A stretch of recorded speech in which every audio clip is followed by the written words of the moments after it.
وآله وصحبه الفائزين بالله أما بعد. ഏറ്റവും ബഹുമാനാദരവുകൾ നിറഞ്ഞ ബഹുമാനപ്പെട്ട സയ്യിദ് അവറുകൾ, ബഹുമാനരായ മദനി ഉസ്താദ് അടക്കമുള്ള പണ്ഡിതന്മാർ, നേതാക്കന്മാരെ,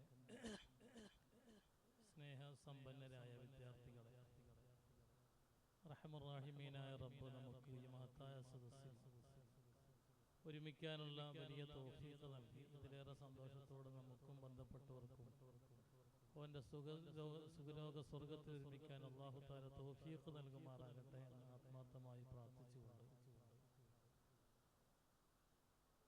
വളരെയേറെ വർഷങ്ങളായി ഈ മഹത്തായ സ്ഥാപനത്തെ കാണണമെന്ന് ആഗ്രഹിക്കുന്നത്. നേരത്തെ സ്വാഗതത്തിൽ പ്പെടുത്തിയതുപോലെ ഇവിടുത്തെ വന്നേരായ ഉസ്താദ് മദനി ഉസ്താദ് അവர்கள் ഞങ്ങൾ ദർസ് മുതൽ കോളേജിലെ എല്ലാ സമയങ്ങളിലും ഞങ്ങൾ ശരീക്കുമാരായിരുന്നു. ഒരു ഉസ്താദിന്റെ കീഴിലാണ് ഞങ്ങൾ പഠിച്ചത്. ശരീക്കന്മാരെന്ന് പറയുമ്പോൾ സ്വാഭാവികമായും പലതരക്കുണ്ടാകും. പക്ഷെ ഞങ്ങൾ വളരെയേറെ സന്തോഷത്തോടുകൂടി എല്ലാ സമയത്തും ഭയങ്കര മഹബത്തിലായി ജീവിച്ച, ഇന്നും അങ്ങനെ തന്നെ മനസ്സുകൊണ്ട് ജീവിക്കുന്നവരാണ്. അൽഹംദുലില്ലാഹ്. ഉസ്താദിനെ കുറിച്ച് പറയുമ്പോൾ, അവിടുത്തെ ജീവിതകാലം, പഠനകാലത്തെ കുറിച്ച് പറയുമ്പോൾ, ഞങ്ങളൊക്കെ ഇങ്ങനെ അത്രയൊന്നും അധ്വാനിച്ചവരല്ല. പക്ഷേ തഅല്ലുമിന്റെ കാലത്ത് കഠിനാധ്വാനം ചെയ്തു. അന്ന് ഞങ്ങളെ ആദ്യകാലത്ത് ഞങ്ങളുടെ നാട്ടില് മച്ചമ്പാടിയിലാണ് ഞങ്ങൾ പഠിച്ചത്. അന്ന് കരണ്ടൊന്നും ഇല്ലാത്ത കാലത്ത് ഗ്യാസ് ലൈറ്റും ചിമ്മിണിയൊക്കെ ആയിരുന്നു. അന്ന് ഗ്യാസ് ലൈറ്റ് ഓഫാക്കിയാലും ഉസ്താദ് അവർകൾ എത്രയോ രാത്രി വരെ 2-3 മണി വരെയൊക്കെ നോക്കുമ്പോൾ ബഹുമാനപ്പെട്ട ഉസ്താദ് അവർകളും ഒരു കിതാബും ഒരു ചിമ്മിണിയൊക്കെ ആയി ഉള്ള ഒരു ആ ഒരു കാലത്തെ ഓർമ്മിക്കുമ്പോൾ അൽഹംദുലില്ലാഹ്, ആ കഠിന ത്യാഗത്തിന്റെ, അല്ലാഹുവിന്റെ ഇൽമിന്റെ ആ മേഖലയിൽ കഠിനമായ ത്യാഗം നടത്തി. എത്രമാത്രം അധ്വാനിച്ചോ ആ അളവനുസരിച്ചാണ് ഉന്നതികൾ നമുക്ക് നേടാൻ കഴിയുക എന്ന് മഹാന്മാര് പഠിപ്പിച്ചതുപോലെ അതിന്റെ ഫലമാണ് ഒന്നേരായ ഉസ്താദ് അവർകൾ ഇത്രയും വലിയ നല്ല നിലക്ക് സന്തോഷത്തോടെ ഒരുപാട് ശിഷ്യഗണങ്ങളെ, ആലിമീങ്ങളെ ഈ ലോകത്തേക്ക് അല്ലാഹു അവരിലൂടെ ഇവിടത്തേക്ക് അല്ലാഹു സംഭാവന ചെയ്തു. ഞാൻ വലിയ സന്തോഷിച്ചു. ഇവിടെ ആദ്യമായി കയറി വരുന്ന സമയത്ത് തന്നെ ഇംഗ്ലീഷുള്ള പ്രസംഗമാണ് കുട്ടികൾ നടത്തിയത് കേട്ടു. ഭൗതികമായി ഞങ്ങളെ സംബന്ധിച്ചിടത്തോളം, പ്രത്യേകിച്ച് മദനി ഉസ്താദിനെ സംബന്ധിച്ചിടത്തോളം അങ്ങനെ ഭൗതിക ചിന്ത എന്നുള്ളത് അവർക്ക് അറിയുന്നില്ല. അൽഹംദുലില്ലാഹ്, വലിയ സന്തോഷിച്ചു. ശിഷ്യഗണങ്ങളിൽ തന്നെ വലിയ മനഃശാസ്ത്ര വിദ്യ അറിഞ്ഞ ഒരു ഡോക്ടർ തഖാഫിയായിട്ട് ഞാൻ മാണിയിലുണ്ടാകുന്ന സമയത്ത് ക്ലാസ് എടുക്കാൻ വന്നു. നിങ്ങൾ എവിടെ പഠിച്ചെന്ന് ചോദിച്ചപ്പോ അയാള് റേഞ്ചിന്റെ വലിയ ഒരുപാട് മുഅല്ലിമീങ്ങൾക്ക് ക്ലാസ് എടുക്കാൻ വേണ്ടി വന്നത് മനഃശാസ്ത്രത്തിൽ. അപ്പൊ ദർസ് എവിടെ ചോദിച്ചപ്പോ ഞാൻ AP ഉസ്താദിന്റെ അടുത്താണ് പഠിച്ചത്. അൽഹംദുലില്ലാഹ്, വളരെയേറെ സന്തോഷായി. അത് അവിടുത്തെ വിനയവും ആ ത്യാഗത്തിന്റെ ഫലമാണ് കാണുന്നത്.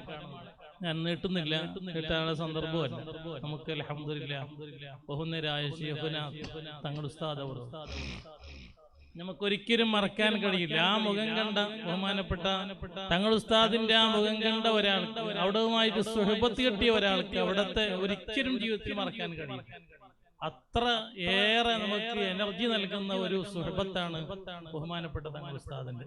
വർഷങ്ങൾക്ക് മുമ്പ് ഈ കാട് പ്രദേശത്ത് ബഹുമാനപ്പെട്ട ഒരാൾ തങ്ങൾ ഉസ്താദ് അവர்கள் നമ്മളോട് കയറി വരുമ്പോൾ പറഞ്ഞു, അന്ന് നിറഞ്ഞ കാടായിരുന്നു, വെറും പാറക്കല്ലുകളായിരുന്നു, ഇവിടെ ജനവാസം ഉണ്ടായിരുന്നില്ല. അപ്പൊ അങ്ങനെയുള്ള ഒരു സ്ഥലം ഇതിവിടെ ഇൽമിന്റെ കേന്ദ്രമാകുമെന്ന് ഉസ്താദ് പ്രവചിച്ചിട്ടുണ്ടെങ്കിൽ തീർച്ചയായിട്ടും അത് ആകുക തന്നെ ചെയ്യും. അവിടുത്തെ ജീവിതത്തിന്റെ അങ്ങനെയാണ് അവിടുത്തെ നമുക്ക് അനുഭവങ്ങൾ. മദ്ഹറാണെങ്കിലും മറ്റൊരുപാട് മദ്ഹർ അവിടെ നമുക്ക് പൊസോട്ടിലുണ്ടെങ്കിൽ അതിന്റെ കീഴിലായി ഒരുപാട് സ്ഥാപനങ്ങൾ, എത്രയോ. ഞങ്ങൾ ഇപ്പൊ മച്ചമ്പാടിയെ സംബന്ധിച്ചോളം ഞങ്ങൾക്ക് CM നഗർ എന്ന് പറയുന്ന ഒരു സ്ഥാപനം. അവിടെ നിന്ന് ഒരുപാട് വിദ്യാർത്ഥികൾ പഠിക്കുന്നുണ്ട്. വിദ്യാഭ്യാസത്തിന്റെ കേന്ദ്രമാണ് അപ്പുറത്തുള്ളത്. എന്നാലും ഉസ്താദിന്റെ ആ ഒരു നിയന്ത്രണം, ആത്മീയമായ നിയന്ത്രണം ഇന്നും ഞങ്ങൾക്ക് നേരിട്ട് അനുഭവിച്ചുകൊണ്ടിരിക്കുന്ന കാര്യമാണ്. ഇവിടെയും നാം എല്ലാം അനുഭവിക്കുന്നത് ആ ഉസ്താദിന്റെ ആത്മീയമായ നിയന്ത്രണമാണ് എന്ന് പറഞ്ഞാൽ ഒരിക്കലും എന്തല്ല തെറ്റല്ല, തീർത്തും അങ്ങനെ തന്നെ നമ്മൾ വിശ്വസിക്കുക. അവര് മഹാന്മാരാണ്, സാദാത്തുക്കളാണ്.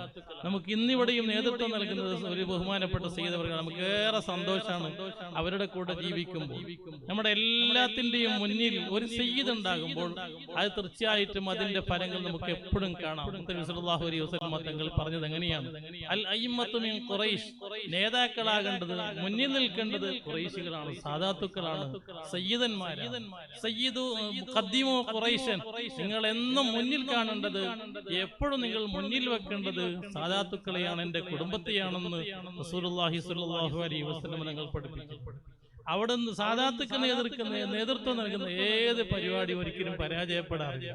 നമുക്ക് എല്ലാവർക്കും അറിയാം, നമ്മളെ സംബന്ധിച്ചോളം ഒരു മുജദ്ദിദായി നമുക്ക് ദീനിന്റെ എല്ലാ കാര്യങ്ങളും നമുക്ക് ചെന്നെത്തുന്ന നമ്മുടെ കേന്ദ്രമാകുന്ന താജുൽ ഉലമായി ഖദ്ദസല്ലാഹു തആല സിറഹുൽ അസീസ്, അവിടെ നിന്ന് തൊട്ട ഏതെല്ലാം ഉണ്ടോ അതെല്ലാം പൊന്നായിട്ടുണ്ട്. ഇന്നുള്ള നമുക്ക് നേതൃത്വം നൽകി മരണപ്പെട്ടു പോയ എത്ര ആലിമീങ്ങളാണ്. ആ മഹാന്മാരായ ആലിമീങ്ങൾ മുഴുവനും ബഹുമാനപ്പെട്ട താജുൽ ഉലമ ശിഷ്യന്മാരായിരുന്നു. ഇവിടെ നടക്കുന്ന ഒരുപാട് പള്ളികളും മദ്രസകളും ബഹുമാനപ്പെട്ട താജുൽ ഉലമ കുറ്റിയറച്ച ഒരു സ്ഥാപനമാണെങ്കിൽ തീർച്ചയായിട്ടും അത് വിജയിച്ചിട്ടേ ഉള്ളൂ. എന്തിന്? ബഹുമാനപ്പെട്ട ശൈഖുനായുടെ വഫാത്തിന് ശേഷം താജുൽ ഉലമയുടെ പേരിൽ സംഘടിപ്പിക്കപ്പെട്ടെങ്കിൽ സ്ഥാപിക്കപ്പെട്ട എത്ര സ്ഥാപനങ്ങളാണ് ആരും അറിയാതെ, ചിന്തിക്കാൻ കഴിയാത്ത രൂപത്തിലുള്ള വളർച്ചകളാണ് നാം ഇപ്പോൾ കണ്ടുകൊണ്ടിരിക്കുന്നത്. താജുൽ ഉലമ സൗദമെന്നും താജുൽ ഉലമയുടെ പേരിലുള്ള സ്ഥാപനങ്ങളും ധാരാളമായി നാം കണ്ടുകൊണ്ടിരിക്കുന്നത്. ഇതൊക്കെ എന്താണ്?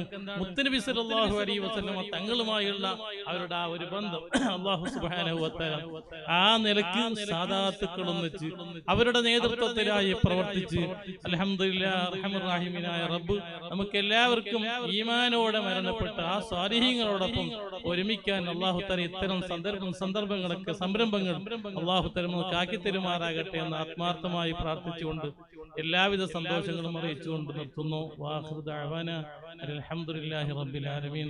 അസ്സലാമു അലൈക്കും വറഹ്മത്തുള്ളാഹി വബറകാതുഹു.